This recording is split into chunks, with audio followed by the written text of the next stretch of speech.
నమస్తే, welcome to BCN news. నేను విజయలక్ష్మి. ముందుగా ముఖ్యాంశాలు.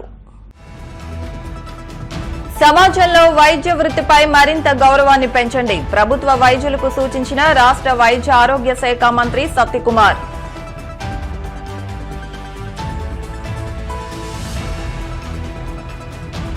ఒంగోలు ఎమ్మెల్యే దామచర్లపై మాజీ మంత్రి బాలినేని ఫైర్. ధైర్యం ఉంటే నాపై ప్రతీకారం తీర్చుకోవాలంటూ సవాల్.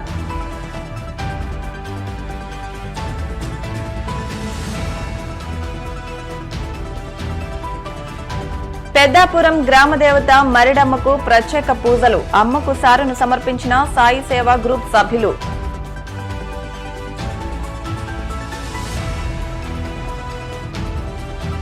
అన్ని సాగునీటి ప్రాజెక్టులపై శ్వేతపత్రం విడుదల చేయండి. ప్రభుత్వాన్ని డిమాండ్ చేసిన సిపిఎం సీనియర్ నేత బివి రాఘవులు. సమాజంలో అన్ని వృత్తుల కంటే వైద్య వృత్తి గొప్పదని, అటువంటి వృత్తిలో ఉన్నవారు సేవా దృక్పథంతో పనిచేయాలని రాష్ట్ర వైద్య ఆరోగ్య కుటుంబ సంక్షేమ శాఖ మంత్రి సత్యకుమార్ వైద్యులకు పిలుపునిచ్చారు. విశాఖ కేజీహెచ్ సమావేశ మందిరంలో వైద్య అధికారులతో సమీక్ష నిర్వహించారు. ఈ సందర్భంగా మంత్రి మాట్లాడుతూ పలు ప్రభుత్వ ఆసుపత్రులను సందర్శించానని, ప్రస్తుతం విశాఖ పర్యటనలో భాగంగా కేజీహెచ్ ఆసుపత్రిని సందర్శించి పరిశీలించినట్టు తెలిపారు. 179 ఏళ్ల ఘన చరిత్ర కలిగిన కేజీహెచ్ ప్రపంచానికే ఆదర్శమయ్యేలా తీర్చిదిద్దాలని, ఆ దిశగా అందరూ సమిష్టి కృషి చేయాలని మంత్రి పిలుపునిచ్చారు. ప్రభుత్వ ఆసుపత్రులపై ఉన్న భావన ప్రజల్లో పోయి ప్రభుత్వ ఆసుపత్రులకు వచ్చేలా అవగాహన కల్పించాలన్నారు. This is my second visit to any GGH. My first visit was Tirupati a few days ago. I'm happy and honored to be in the premises of the prestigious institution, King George Hospital. I have one classic example how prestigious and reputed this KGH is. Ever since I took over as Health Minister of the state, many requests started flooding in. Most of them are, 90% of them are transfer requests. And again 80% of those transfer requests are for Visakhapatnam. You can understand how reputed KGH is now. Individually people are approaching me through elected representatives, their ministers, MPs, everywhere. Some known friends. But ultimately, I end up finding it, yes, this transfer is to Visakhapatnam. This transfer is to Visakhapatnam. I try to justify. There is a higher institution. How can you go there? You better choose any lower institution. No, sir, my wife is working, sir. Otherwise, so, no, sir, my son is studying, sir. So they find excuses and reasons also. But నేను ఏం చెప్పదలుచుకున్నానంటే, విశాఖపట్నంకి అందరూ పోవాలంటే ఎందుకు అనుకుంటా అంటే ఇక్కడికి వచ్చిన తర్వాత అర్థమవుతుంది. Visakhapatnam 100 KGH 179-year-old, age-old, ancient, prestigious institution. And really I'm honored to be here today among with you all. I'm here to take a review. But as usual, it's been converted as a political meeting by my friend, my senior, Vishnukumar Raju garu. Mala maybe తీసుకున్నాము. I wanted to take stock of activities, infrastructure facilities, medical and diagnostic equipment, and also about the staff and all. Honorable Collector was briefing me some time back, sir. Recently I took briefing 3 days back. Then I found many gaps. There are infrastructural issues and manpower shortages, everything. And at the end he said there are budget constraints also. I said, Collector, that is the issue. You have budget constraints, financial constraints everywhere. And the last 5 years, I don't want to go into politics, but still వాస్తవాలు అయితే మాట్లాడుకోవాలా, పరిస్థితులు అలా ఉన్నాయి. ఇవాళ డాక్టర్లందరికీ సమాజంలో గౌరవం. మా చిన్నప్పుడు మేము పెరిగినప్పుడంతా గురువును దైవంగా చూసేవాళ్ళు, డాక్టర్లను కూడా దైవంగా చూసేవాళ్ళు. తెల్లకోటలో ఉన్న డాక్టర్గా చూసేవాళ్ళు, నర్సింగ్ స్టాఫ్ను కూడా తెల్లకోటలో ఉన్న నర్సింగ్ స్టాఫ్. ఎందుకంటే కమ్యూనికేబుల్ డిసీజెస్ ఉన్నప్పుడు కూడా వీళ్ళందరికన్నా ముందు వెళ్ళేసి వాళ్ళకి సేవ చేసే పని చేస్తారు. కాబట్టి అటువంటి డాక్టర్లందరికీ కూడా చేతులెత్తి నమస్కరిస్తున్నాను. ఒంగోలు ఎమ్మెల్యే దామచర్ల జనార్దన్ పై మాజీ మంత్రి బాలినేని శ్రీనివాస్ రెడ్డి తీవ్రస్థాయిలో ఆగ్రహం వ్యక్తం చేశారు. ఒంగోలులో జరిగిన ఓ కార్యక్రమంలో ఆయన మాట్లాడుతూ తన రాజకీయ జీవితంలో ఎవరిని ఇబ్బంది పెట్టింది లేదని అన్నారు. ఎమ్మెల్యే దామచర్ల జనార్దన్ కు ధైర్యం ఉంటే తన మీద పగ తీర్చుకోవాలని సవాల్ విసిరారు. అంతేగాని కార్యకర్తల జోలికొస్తే ఊరుకునేది లేదని జనసేన నాయకులతో కలిసి తనపై వ్యతిరేకంగా ఒంగోలు ఫ్లెక్సీలు వేయిస్తున్నారని అన్నారు. భూ కబ్జాలు చేశామంటూ దుష్ప్రచారం చేసి తమ కుటుంబ సభ్యులపై లేనిపోనివి ఆరోపణలు చేశారని అన్నారు. తాము మర్యాద కుటుంబంలో పుట్టామని దమ్ము ఉంటే తనపైకి రావాలని బాలినేని శ్రీనివాసరెడ్డి సవాల్ విసిరారు. వైఎస్సార్ విగ్రహాలు ధ్వంసం చేసే నీచ సంస్కృతి ఏమిటని నిలదీశారు.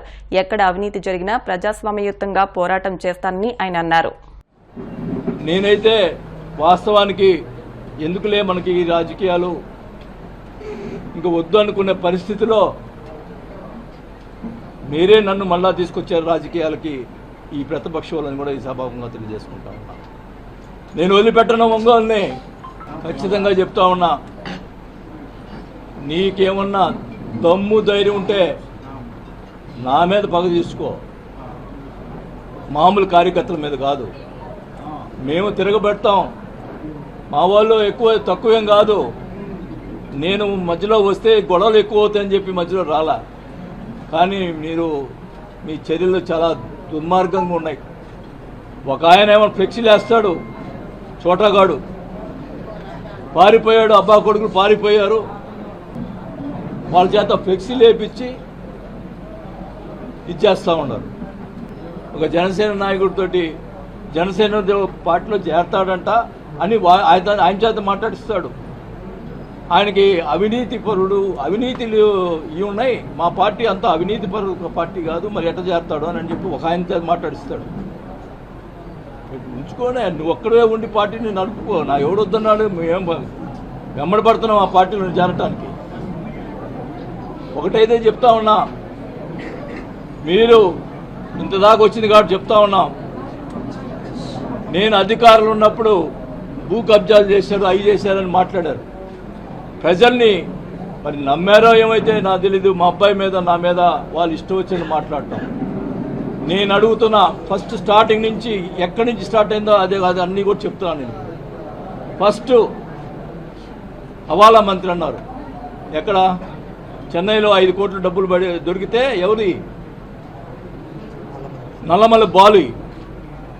ఆ డబ్బులు అయితే ఆ డబ్బులు నాయి హవాలా పంపించినాడు అని చెప్పి వాళ్ళ ప్రచారం. మా అబ్బాయి పంపించాడని, నా పంపించాడని ప్రచారం చేసి మీడియా వాళ్ళందరూ కూడా ప్రచారం చేశారు. నేను అడుగుతా ఉన్నా, ఆ నల్లమల్ల బాలు ఇప్పుడు ఏ పార్టీలో ఉన్నాడు? మీ పార్టీలో ఉన్నాడు. తేల్చండి. అది నేను హవాలా చేశానా? నల్లమల్ల బాలు డబ్బులు తేల్చండి. సిగ్గుంటే దమ్ముంటే తేల్చరా, తేల్చు. ఇష్టం వచ్చినట్టు ప్రచారం చేశావు, ఇష్టం వచ్చినట్టు మీడియాలో మాట్లాడిచ్చావు. ఈరోజు అధికారం లేదు కాబట్టి నువ్వు ఏమైనా చేయగలదు, నువ్వు రుజువు చేయాలా. నీ ఇష్టం వచ్చినట్టు ప్రచారాలు చేసి మా అబ్బాయి మీద క్యారెక్టర్ని దెబ్బతీసావు, ఇష్టం వచ్చినట్టు చేసావు. అన్నిటికీ ఓచుకున్నావు, ఓచుకునే కొన్ని ఎక్కువ చేసావు.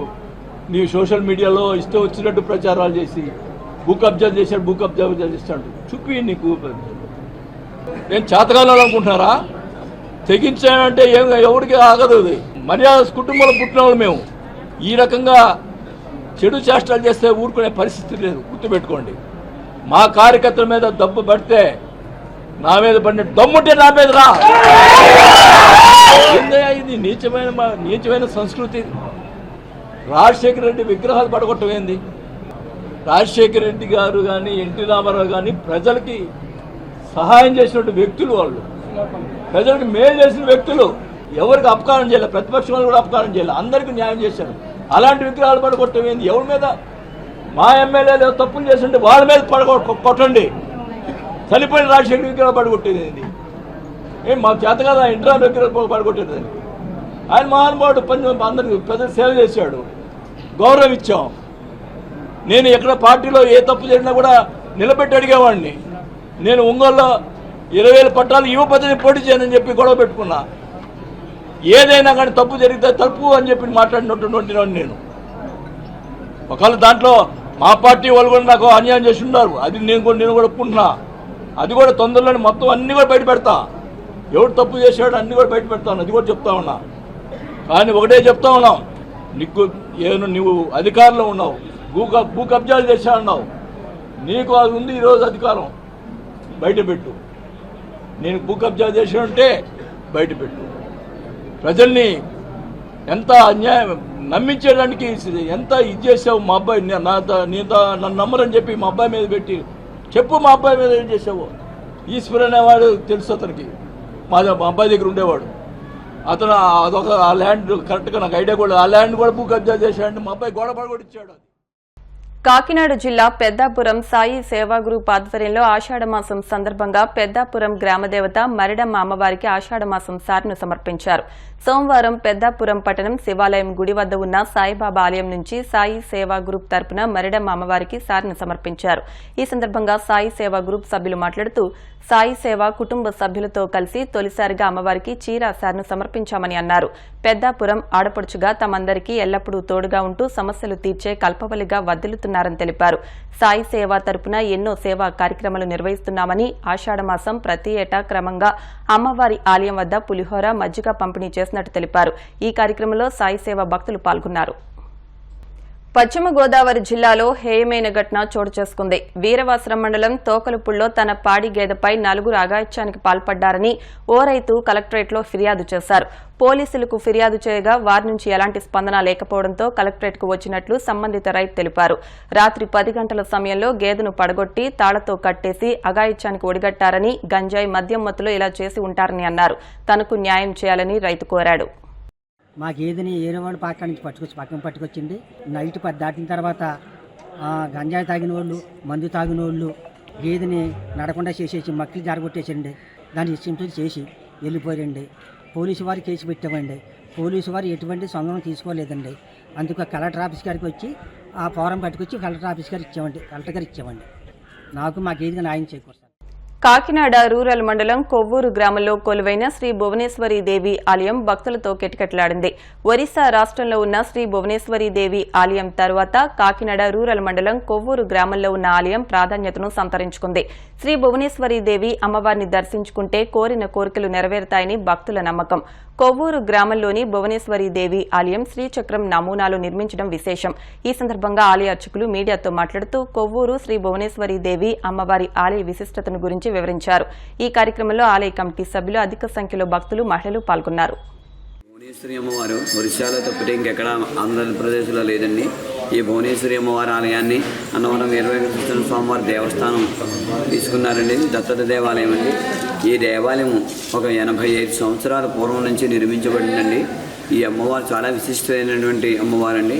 ఈ ఒక్క విగ్రహం ఒరిస్సాలోనే తప్పితే ఇంకెక్కడా లేదండి. ఈ అమ్మవారికి ప్రతి పౌర్ణమి నాడు, ప్రతి శుక్రవారం నాడు పలు విధములుగా కూడా అమ్మవారి పంచామృతాభిషేకము, శ్రీచక్రార్చన మొదలైనటువంటి కార్యక్రమాలు కూడా జరుగుతూ ఉంటాయండి. ఈ అమ్మవారు ఎవరైనా సరే ఏదైనా కోరిక అనుకుని అమ్మవారి దగ్గరికి వచ్చి దర్శనం చేసుకుని వెళ్తే మళ్ళీ వారే వచ్చి ఏమండి ఇలా జరిగిందండి, ఇలా జరిగిందని చెప్తూ ఉంటారండి. ఈ విధముగా కూడా పరివిధములుగా కూడా శ్రీ భువనేశ్వరి అమ్మవారిని పరివిధములుగా కూడా అందరూ పోలుస్తూ ఎల్లవేళలా కూడా ఇదిగా ఉంటూ ఉంటారండి.